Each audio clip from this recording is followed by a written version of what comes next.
Buenas noches, señores pasajeros. Nuestro viaje está a punto de comenzar. Por favor, abróchense sus cinturones y disfruten del recorrido.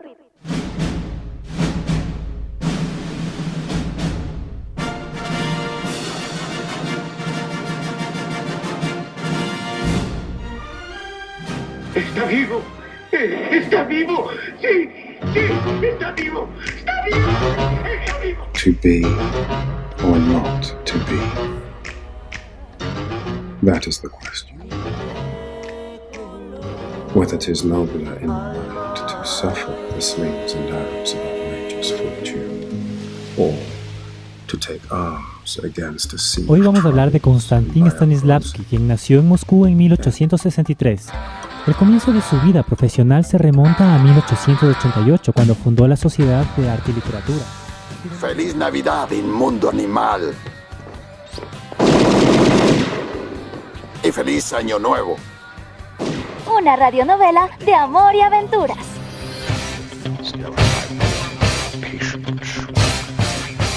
Her sufferance is the bane of all our tribe. You call me misbeliever. Veo gente muerta. No hay nada más insensato y dañino para el arte que el sistema por el sistema mismo.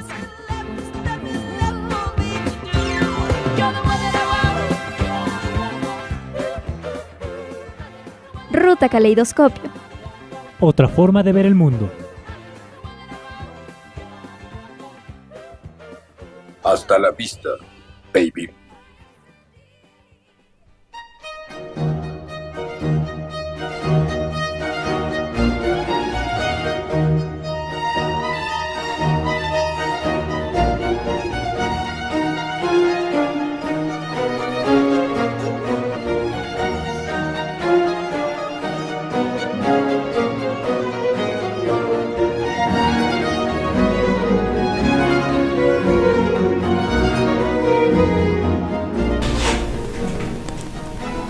Podemos seguir las pistas que nos dejan otros, pero es nuestra propia cultura, sensibilidad y estética lo que liderará una clase de expresión completamente nueva si lo que queremos no es simplemente imitar el proceso y los encuentros de otros. Joseph Chaikin. Buenas noches con todos nuestros amigos oyentes, nuestros ruteros caleidoscopios. Soy Eric Estrada y junto a mí está Lisbeth Flores en cabina. Asimismo, compartimos también un día más con César en los controles. Hola Eric y a todos nuestros radioescuchas, bienvenidos a Ruta Caleidoscopio. Empezamos nuestro viaje, siempre recordándoles que nos escuchen por www.hojaderuta.world o por Facebook Live por Hoja de Ruta. ¿Y qué tenemos para el día de hoy, Lisbeth? Nuestra primera parada Arte y Cultura nos propone que conozcamos a un desconocido, Carlos Arturo León, para luego en Escenoteca continuar con Arturo León y descubrir los bajos instintos de una pareja en la obra La mujer de tu prójimo. También en nuestro cajón de historias recordaremos a otro Arturo Borja Pérez, poeta quiteño de la generación decapitada, con su obra Vas Lacrimae, Lágrimas Respetuosas. Y en nuestra cartelera recomendaremos un poco de cine ecuatoriano. Son muy lindos sitios por los que vamos a parar el día de hoy. No se vayan, esto es Ruta Caleidoscopio.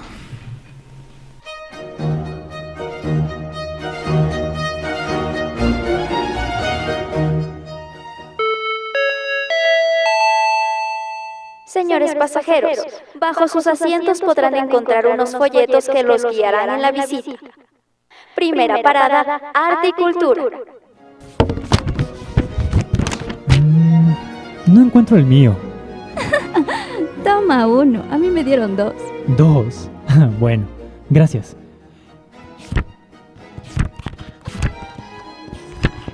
¿Y qué dice tu folleto? Dice: el arte es la forma más perfecta de expresión que ha logrado la humanidad. Es un lenguaje que nos comunica algo acerca del universo, del hombre, del artista mismo. ¿Y el tuyo? El mío dice: esto no es una pipa, mira. ¿Qué? Pero sí es una pipa. No, es la imagen de una pipa. No es una pipa. ¿Ah? Si fuera una pipa real, estaría ahí colgada y no pintada como nos dice el autor.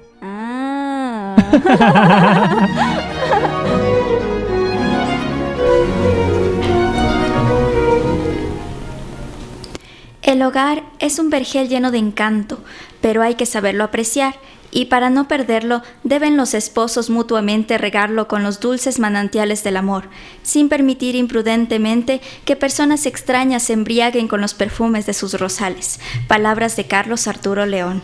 Con esta frase comenzamos Articultura, y hoy vamos a viajar a Riobamba para conocer a un autor desconocido. Nuestro camino de investigación empieza con un autor con un vasto número de obras producidas. Las obras datan más o menos desde 1914 hasta 1960 aproximadamente. Estamos hablando de Carlos Arturo León Romero, un escritor riobambeño. Vamos a verlo desde 3 miradas distintas para comprender el espectro de su obra, de su vida. La primera, como un punto de referencia, vamos a tomar los años 30 para comprender un momento histórico y cómo afecta esto a la obra de Carlos Arturo León, la cual vamos a conversarlo luego en Escenoteca. El segundo punto es vamos a dar una mirada por su vida. Y el tercero, vamos a dar una mirada por un teatro magnífico que existe en Riobamba, el Teatro Daniel León. Así es, Eric. Es importante dar a conocer que los años 30 fue una época de inestabilidad económica y como consecuencia de ello política y social. Todo ello debido a 2 factores. Primero, la crisis cacaotera y las reformas que producía la Revolución Juliana en contra de las políticas plutocráticas. En esta época es importante remarcar que se marca un punto de transición donde se fundan las bases de la modernización del país. Esto quiere decir el intento por entrar a procesos de industrialización, a procesos urbanos más complejos, a expansión demográfica, expansión territorial, etcétera, etcétera, etcétera. Claro, una consecuencia de ello la podemos ver en la condición de la mujer dentro de la sociedad, en la cual está la mujer de hogar, la mujer privada, la mujer con la moral burguesa versus la mujer del mundo como productora y tentadora del pecado hacia el hombre. Esto se podía ver en el cine, que además moldea el gusto. Tenemos películas como La mujer y el pecado, Sola contra el mundo, La trigueña peligrosa, Nacida para pecar, El pecado supremo, La mujer ajena. Además, en el sentido común, en diarios como El Comercio y El Día, la mujer responde a un imaginario el cual hace un objeto de ella, de consumo y deseo por parte del hombre. Se apuntala el cómo debe ser un modelo de mujer ideal. En este punto que remarcamos, los años 30 como referencia, tenemos todo lo que hemos dicho, contextos sociales, políticos, económicos. Al mismo tiempo tenemos intentos de modernización y eso también se refleja en la sociedad. Es decir, esto que tratamos de la mujer es un punto que luego será una constante para poder entender un imaginario que está rondando por la época. En nuestro caso es muy relevante el imaginario social de la mujer porque, como bien lo dijiste, en el cine Bolívar se crea este gusto, se moldea a las personas y esto no va a ser indiferente para otras expresiones artísticas. Cuando hablemos de la obra que está planificada para Escenoteca de Arturo León, comprenderemos un poco más el por qué tanta relevancia en este tema del imaginario social con la mujer y este sentido común que se crea a través de los medios. En este contexto se desarrolla nuestro protagonista del día. ¿Quién fue Carlos Arturo León y qué hizo? Como una pequeña reseña de lo que fue dentro de su vida, una pequeña biografía, él fue un abogado ilustre nacido en una familia muy acaudalada en Riobamba el 25 de junio de 1886. Cultivó el teatro desde su juventud, no siendo solo el teatro la única expresión, pero digamos que el teatro fue la expresión que más logró cultivar. Escribió numerosas piezas dramáticas estrenadas por compañías extranjeras y nacionales, tanto en su ciudad natal como en otras del país.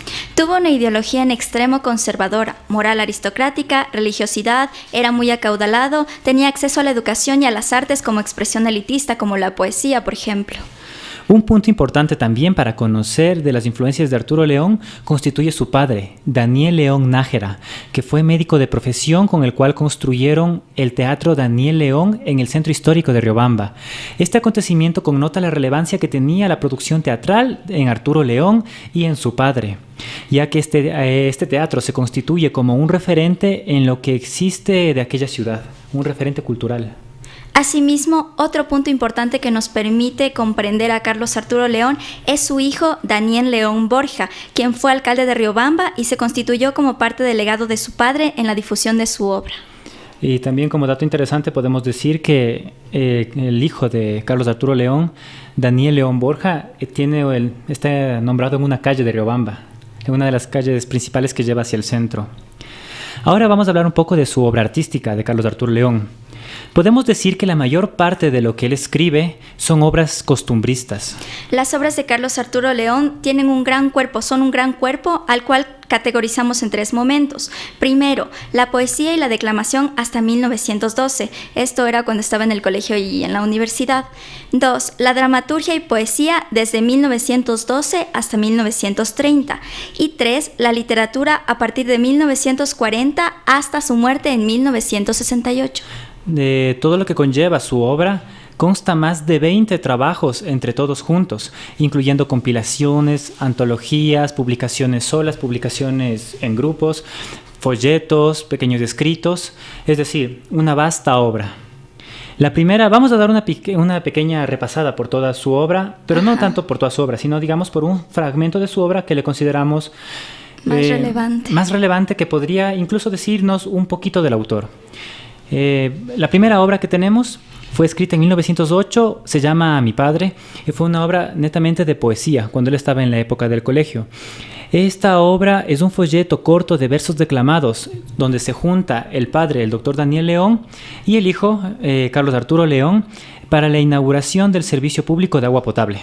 En 1913 escribe Versos, que también era poesía. En 1914, Reparación, que ahora se pasa a escribir un poco de teatro. En 1916, El recluta, que también era teatro. También tenemos otra obra teatral que se llama Huérfanas o Justos por Pecadores y Entre Fuegos y Cenizas. Estas 2 obras fueron escritas en 1919 y 1920 respectivamente. También tenemos otra obra, En pos de la felicidad, escrita en 1927, que también es teatro. Y después de esto tenemos una compilación, un medio antología de teatro que se llama Obras Dramáticas, escrita en 1928 o editada en 1928. En 1935 tenemos El ocaso del genio, que era una poesía patriótica a Simón Bolívar. En 1936, Lágrimas de madre, que era literatura. En 1936 también La mujer de tu prójimo, obra de teatro. En 1948, 12 años después, La mujer de tu prójimo pasa a su versión en literatura. También tenemos otra obra en 1951, Cantos de un corazón, que es una antología de sus poesías completas. También tenemos otra obra poética en 1952 titulada Canto a México. Y en 1959, Ya estoy civilizada, que también es teatro. En 1959, además, escribe una novela llamada La vuelta a la vida. Podemos decir que en sus obras existe bastante oda poética, bastante oda hacia lo espiritual, hacia la moral conservadora, bastante escritura elegante, bastante escritura académica, de lo que se cataloga como podría ser una escritura académica dentro del marco poético. Pero en sí, toda su obra tiene un corte que lo caracteriza a Carlos Arturo León, que es representante digno de esa época histórica. Otro punto que lo caracteriza es que tiende a poner cartas de inicio en todos sus libros. Pero estas cartas de inicio no son cualquier carta de inicio, tienen una peculiaridad específica. Es que ellas son una especie de crítica que le dan los amigos sobre la obra completa que él está presentando. Esto lo tenemos por algunos puntos.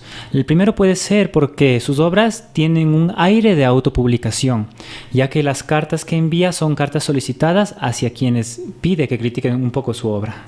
La mayoría de sus obras poseen un destinatario a quien lo envía para obtener su crítica, que posteriormente será publicada en la versión oficial del mismo libro.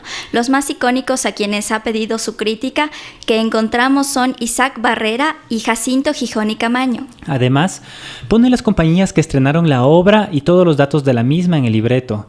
Eso es decir, que dentro de las obras teatrales incluye el reparto y además un apartado donde coloca todo el repertorio que tiene de obras inéditas. Exactamente. Carlos Arturo León Romero es un hombre del campo intelectual que emerge en los inicios del siglo pasado, el cual realizó mucha obra literaria como poesía, teatro, literatura, para ingresar a círculos intelectuales y artísticos de la época y lograr una posición.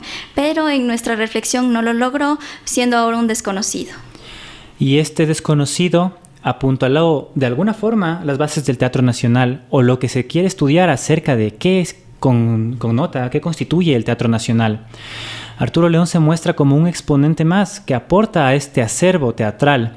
Sin embargo, él no se lo considera como un autor de Teatro Nacional.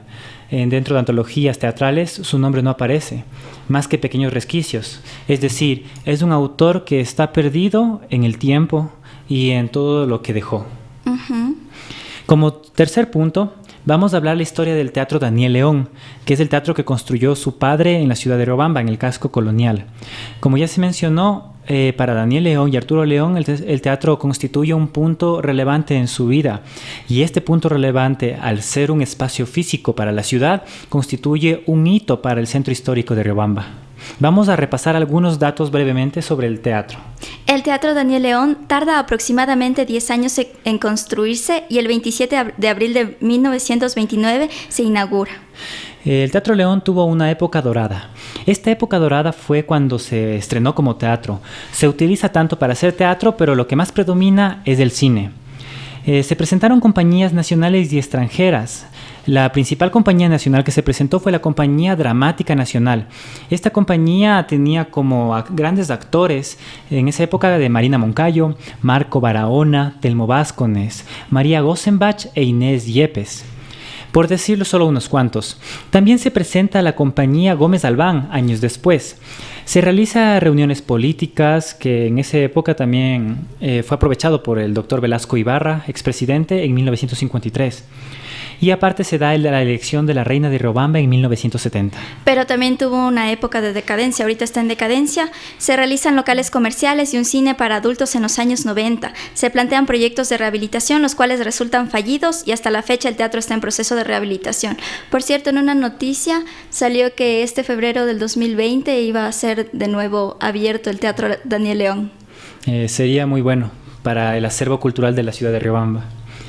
Pero la pregunta aquí sería, también, ¿qué puede connotar el Teatro León dentro de la ciudad riobambeña? Lo que podemos decir es que su existencia dentro del casco colonial busca un posicionamiento de la ciudad como un punto cultural de referencia para el país. Si bien no consiguió Riobamba ser un punto cultural de referencia, un hito, este equipamiento aportó hacia la vida y la festividad de la ciudad. El Teatro León es un reflejo de lo que buscó Carlos Arturo León para sí mismo, trascender dentro del contexto cultural. La peculiaridad de su caso es que no logró salir de sus fronteras como riobambeño, ya que él forma parte de los referentes de su ciudad, pero no del país como tal. Con eso cerramos este pequeño capítulo sobre la historia del Teatro Daniel León. Pero todo lo que les hemos contado en estos momentos del día de hoy corresponde a una investigación realizada a través de archivo, a través de fuentes históricas, fuentes que recaban información. Pero lo que se queda fuera de este diálogo que hemos tenido el día de hoy es toda la investigación que puede realizarse in situ, es decir, todo lo que podemos averiguar sobre Carlos Arturo León, su obra, su vida, su importancia, cómo él es un referente cultural, está en Riobamba. Esa segunda parte, esa territorialidad, esa forma de apropiación de la gente de su localidad y de cómo ellos lo valoran, falta por escribirse. Todo lo que hemos rescatado de Carlos Arturo León es una sola parte. Falta la más importante, aquella que hace la gente. Revivir el esfuerzo de Arturo León es conocer a un desconocido y a partir de ahí valorar y revalorizar su aporte cultural, su aporte a la cultura ecuatoriana.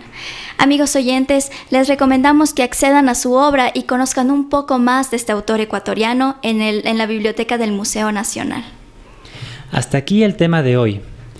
Hasta aquí cerramos el conocer a un desconocido, que esperamos ya no sea tan desconocido después de este momento.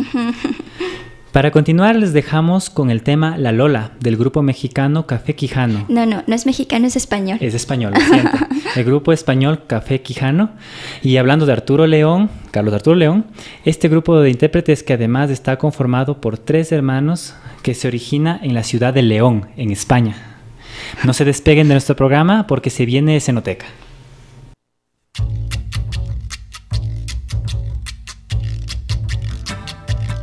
Se llama Lola y tiene historia, aunque más que historia sea un poema.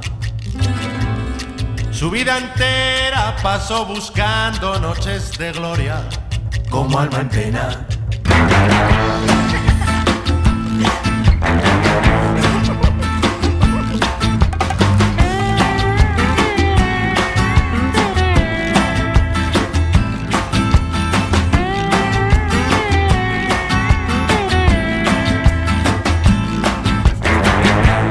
Detrás de su manto de fría dama tenía escondidas tremendas armas para las batallas del cara a cara, que con ventaja muy bien libraba. Le fue muy mal, de mano en mano, de boca en boca, de cama en cama, como una muñeca que se desgasta, se queda vieja y la pena arrastra. Óyeme mi Lola, mi tierna Lola, tu triste vida es tu triste historia. Pero qué manera de caminar, mira qué soberbia en su mirar. Óyeme mi Lola, mi tierna Lola, tu triste vida es tu triste historia. Pero qué manera de caminar, mira qué soberbia en su mirar. Óyeme mi Lola, mi tierna Lola, tu triste vida es tu triste historia.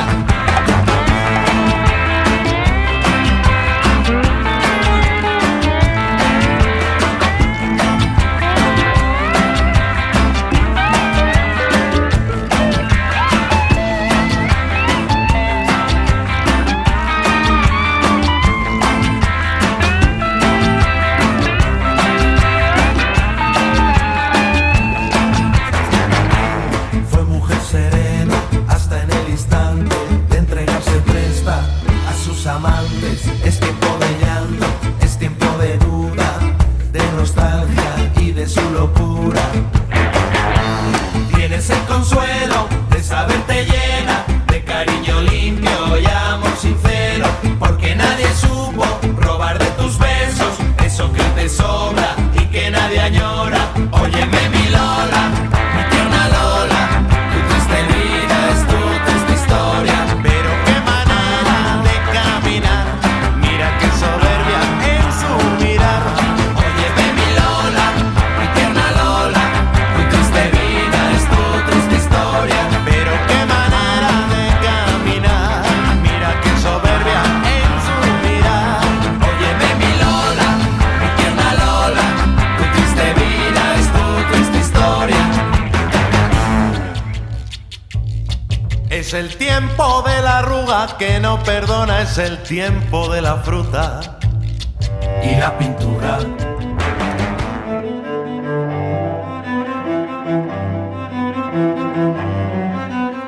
¿Sabías que Heath Ledger, para prepararse para su personaje del Joker, se encerró 6 semanas en la habitación de un hotel en la que desarrolló todos sus tics y su risa diabólica?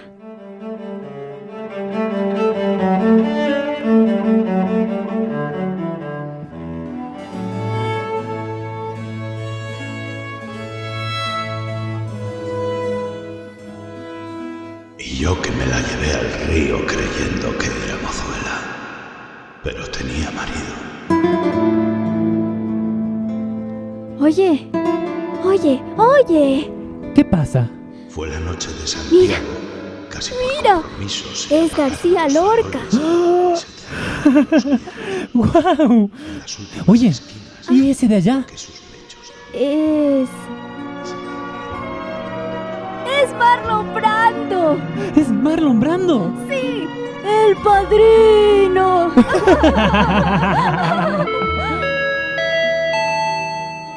Señores pasajeros, se les recuerda mantener sus manos y pies dentro del cubículo. Siguiente parada, Escenoteca.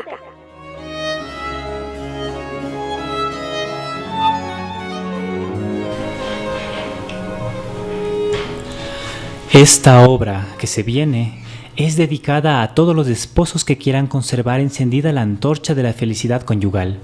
Palabras de Carlos Arturo León. ¿Qué tenemos hoy en Escenoteca?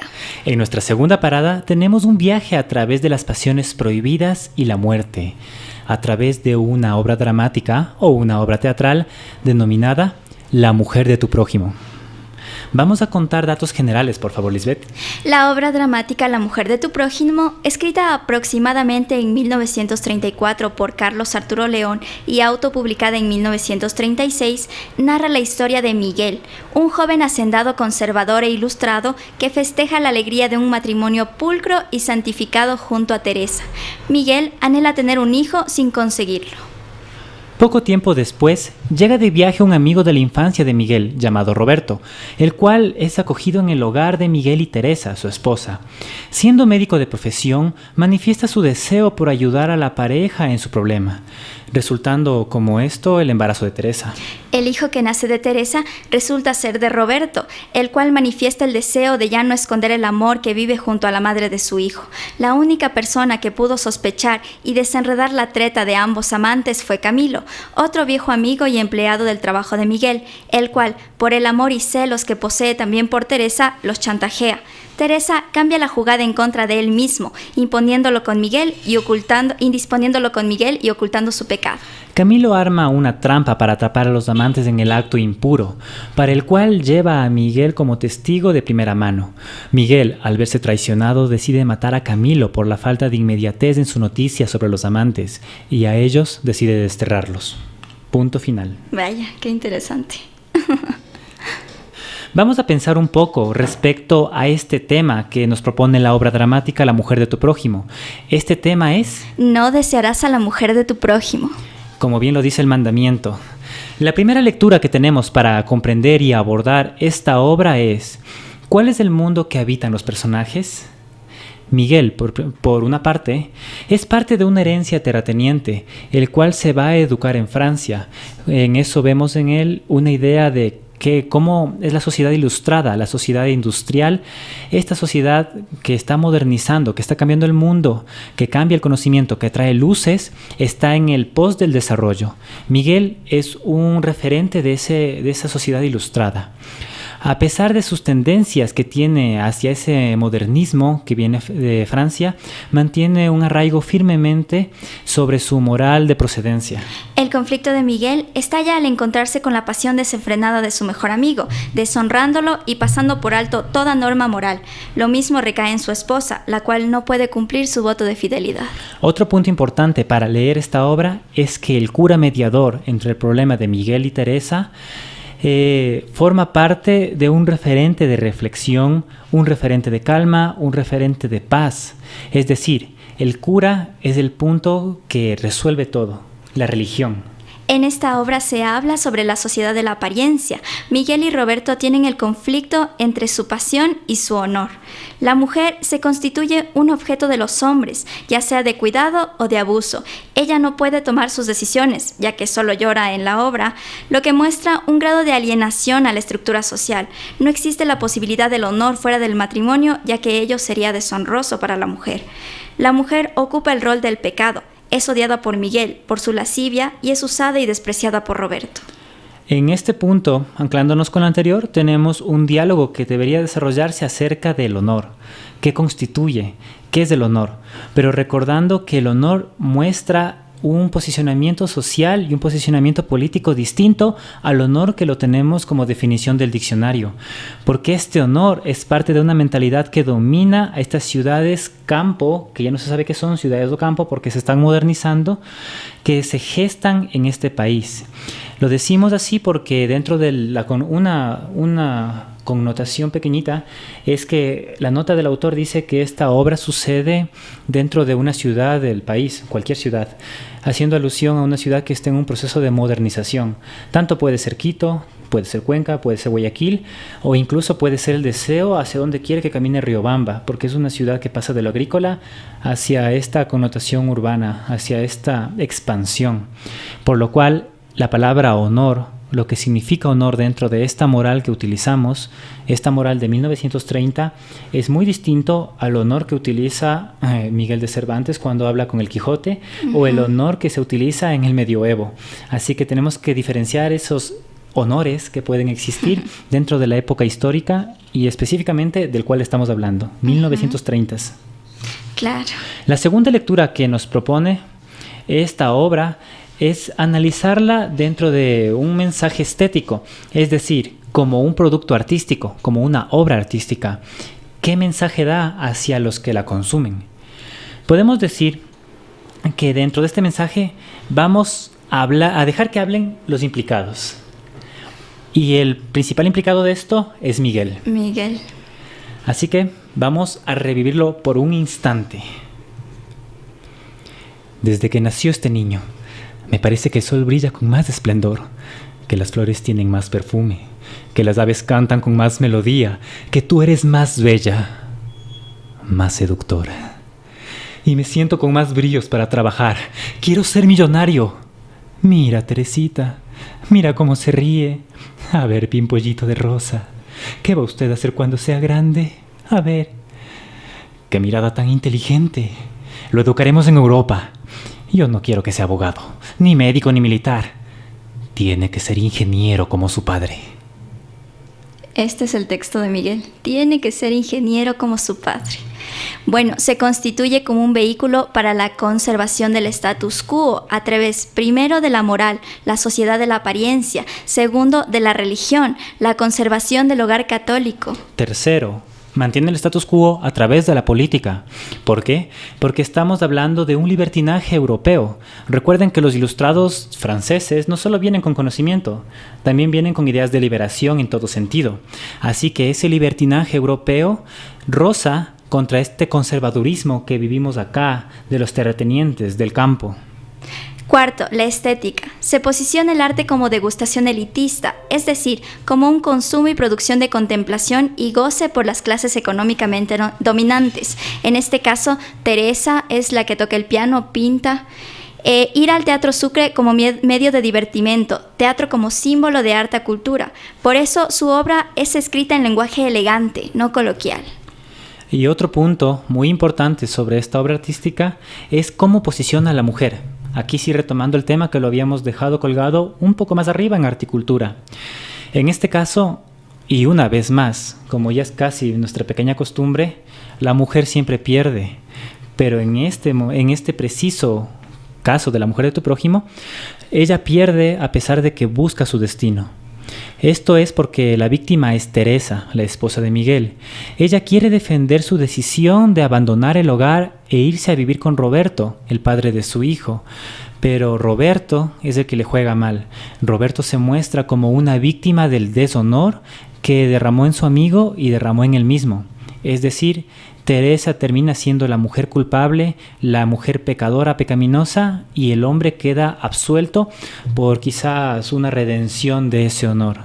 Además, la mujer también es comparada con la Virgen María. Es decir, Miguel no necesariamente hace la comparación directa con la Virgen María. El que hace la comparación de la mujer con la Virgen es Arturo León, el autor de la obra. ¿Por qué lo decimos? Porque Arturo León compara a la mujer con la Virgen en todas sus obras. Este solo es un ejemplo más de o eres una mujer virginal, una mujer santa, una mujer de hogar, una mujer de puertas adentro, o eres una mujer de calle libertina, mujer pecadora. En este caso, Teresa pasa de ser una virgen a ser una mujer pecadora. Otra lectura que podemos dar de la obra es a partir del imaginario social, para entender la obra desde otra perspectiva. Desde las formas de expresión de la época, como el melodrama. La pareja imposible, la coincidencia abusiva y la justicia poética en el desenlace, modulados por el principio secundario costumbrista, presentaba un sistema de personajes maniqueos que incluían 3 tipos: los buenos, los malos y los redimibles, y un desenlace en el que imperaba la justicia poética. La semántica era marcadamente conformista, conservadora. Los buenos defendían el bien, eran humildes, preservaban las costumbres familiares y los denominados valores de la tierra, amaban el trabajo, temían la acción de los personajes malos, sufrían pasivamente las agresiones del villano, es decir, ratificaba totalmente la visión del mundo sustentada por el catolicismo. Recordemos que esta forma de expresión responde a una época histórica, es decir, esta obra, como bien lo dijo Lisbeth, es una obra melodramática, pero no es melodramática porque sí. Es melodramática porque en la época, en los años 30, un poquito antes, pero hasta los años 30, teníamos una gran influencia del melodrama francés que venía por los migrantes argentinos, y también del melodrama español porque venía de los migrantes españoles directamente. Es decir, eran formas de expresión de la época las cuales estaban en auge, porque en ese entonces las compañías eran trashumantes, es decir, pasaban de un sitio a otro, migraban de un sitio a otro, y en cada uno de sus sitios daban su expresión artística, que en este caso era expresión melodramática. Es así como podemos decir de alguna manera que llegue el melodrama hacia nuestro país, el cual tenemos hasta ahora. Porque el melodrama que muestra la obra no solo es un melodrama en la puesta en escena, en los grandes actores grandilocuentes, sino que es un melodrama en la forma de concebir el teatro, en la forma de escribir teatro.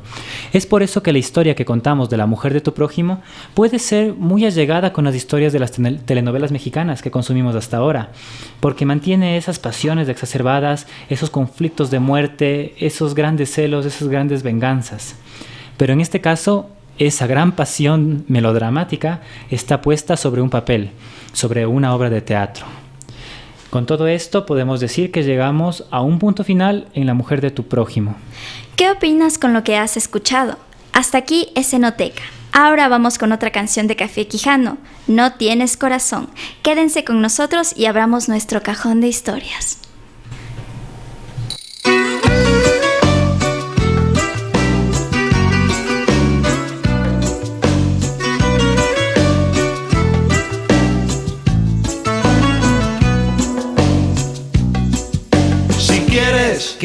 Te cuento los cuentos que tú me contabas. Si quieres, mujeres, te escribo una lista con nombres y camas. Si quieres, me sigo creyendo que fuiste una santa. Anda ya, no tienes perdón. ¿Cómo tienes la poca vergüenza de entrar en mi casa? ¿Cómo tienes valor de llamar por las noches a ver qué me pasa? ¡Qué guasa! ¿Cómo tienes la lengua tan larga y la risa tan falsa? No tienes corazón. No, no tienes corazón. Y mírame a la cara y atrévete a negarme que conoces tantas camas como historias que contarme. Mejor no des detalles, prefiero que te calles, que me evites que te halague con piropos y verdades. Tuviste muy poco respeto y poco cuidado. Hiciste que fuera el payaso en tu circo privado. Dejaste un imbécil muy grande en mi frente pintado. No tienes perdón. Ahora entiendo el afán por viajar con tu hermana a La Habana. O las cenas aquellas con tus compañeras una vez por semana. Y los viejos amigos y algún que otro primo que ya peinan canas. No tienes corazón. No, no tienes corazón. Y mírame a la cara y atrévete a negarme que conoces tantas camas como historias que contarme. Mejor no des detalles, prefiero que te calles, que me evites que te halague con piropos y verdades. Y mírame a la cara y atrévete a negarme que conoces tantas camas como historias que contarme. Mejor no des detalles, prefiero que te calles, que me evites que te halague con piropos y verdades. Un café, mire usted, a un primo hermano. Corto de café, largo de quijano. Y me debes año y medio, mucha sangre tú me debes. Y tu culpa es mi remedio, sean benditos tus deberes. Y mírame a la cara y atrévete a negarme que conoces tantas camas como historias que contarme. Mejor no des detalles, prefiero que te calles, que me evites que te halague con piropos y verdades. Y mírame a la cara y atrévete a negarme que conoces tantas camas como historias que contarme. Mejor no des detalles, prefiero que te calles, que me evites que te halague con piropos y verdades. Y mírame a la cara y atrévete a negarme que conoces tantas camas como historias que contarme. Mejor no des detalles, prefiero que te calles, que me evites que te halague con piropos y verdades. Y mírame a la cara y atrévete a negarme que conoces tantas camas como historias que contarme. Mejor no des detalles, prefiero que te calles, que me evites que te halague con piropos y verdades. Y mírame a la cara, cara dura, y atrévete a negarme y dímelo en la calle. Mejor no des detalles, prefiero que te calles. Si no me quiere, no me quiere. Nadie se muere. Así está el tema. ¡Qué dilema! Y Joaquín, ¿tú qué opinas?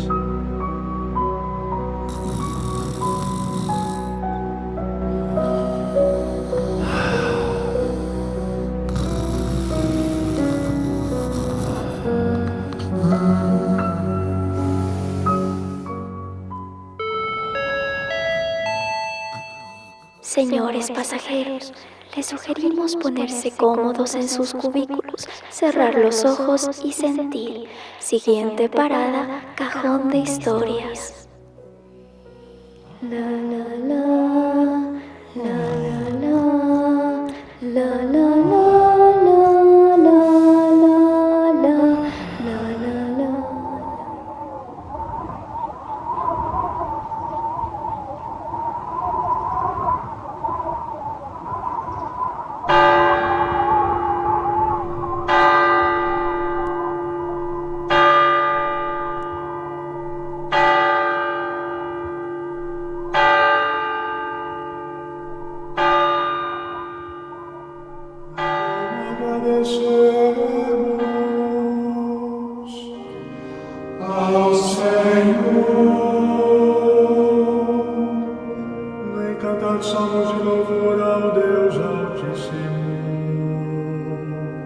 Anunciar pela manhã vossa bondade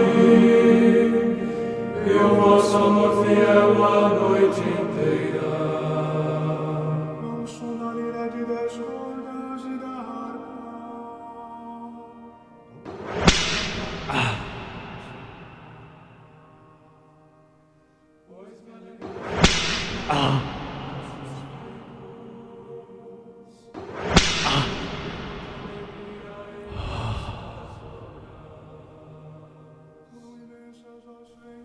La pena,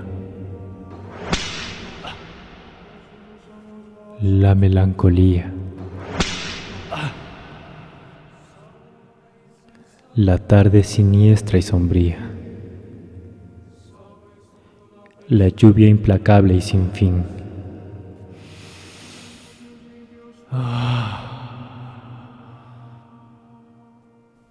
La pena, la melancolía, la vida tan gris y tan ruin, la vida, Por mi culpa, la vida, por mi culpa, la vida, por mi gran culpa. la vida. La negra miseria escondida royéndonos sin compasión, y la pobre juventud perdida que ha perdido hasta su corazón.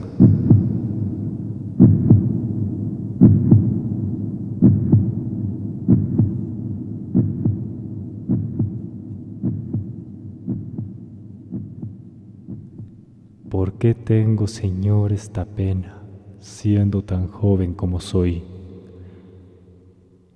Ya cumplí lo que tu ley ordena, hasta lo que no tengo lo doy.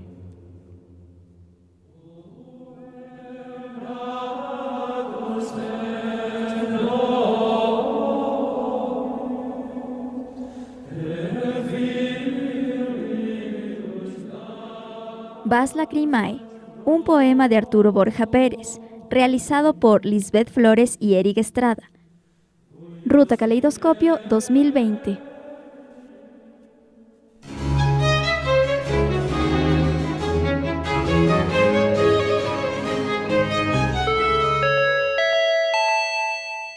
Señores pasajeros, en pocos minutos arribaremos a nuestro destino. Por favor, no olviden revisar nuestra cartelera al reverso de sus folletos para sugerencias de nuevas rutas. Gracias por preferirnos. Ay, qué buen viaje. Y yo que no sabía que el cuadro de la pipa fue pintado por Magritte. No es Magritte, es Magritte. Igual, yo también pensé que ya lo conocía todo. Bueno, veamos qué más podemos visitar En Ruta Caleidoscopio. Vamos, mira, mira acá.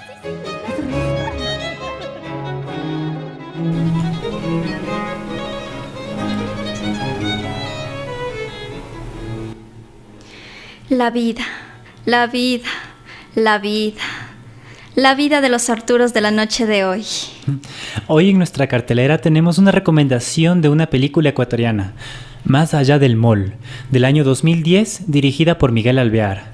¿Pero de qué trata esta película, Lisbeth? Esta película trata acerca de un cineasta ecuatoriano frustrado que indaga sobre la creación y la audiencia de películas en su país, después del chasco comercial de su último film, y en su búsqueda halla un gran mercado de contrabando que vende a $1 películas aún de ecuatorianos. Métete dentro del mundo de la bahía en Guayaquil y mira esos otros mundos, esas formas distintas de ver esos mundos que no creemos que existen. Veamos otro cine. Sí, veamos otro cine ecuatoriano más, además del de Hollywood, y critiquemos un poco más. Gracias por viajar con nosotros en Ruta Caleidoscopio. Recuerden que pueden escucharnos todos los martes de 7 a 8 de la noche por www.hojaderuta.world o a través de Facebook Live por Hoja de Ruta.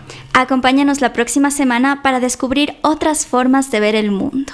Les dejamos con la canción Desde Brasil de nuestros invitados de hoy, Café Quijano. Pero antes de irnos, agradecemos a Francesca, puro café de Intac. A Jaika, té de hojas de guanábana. Y a Hand Septic, espuma antibacterial para manos y cuerpo. Les agradecemos por acompañarnos. Hasta la próxima. Hasta la próxima.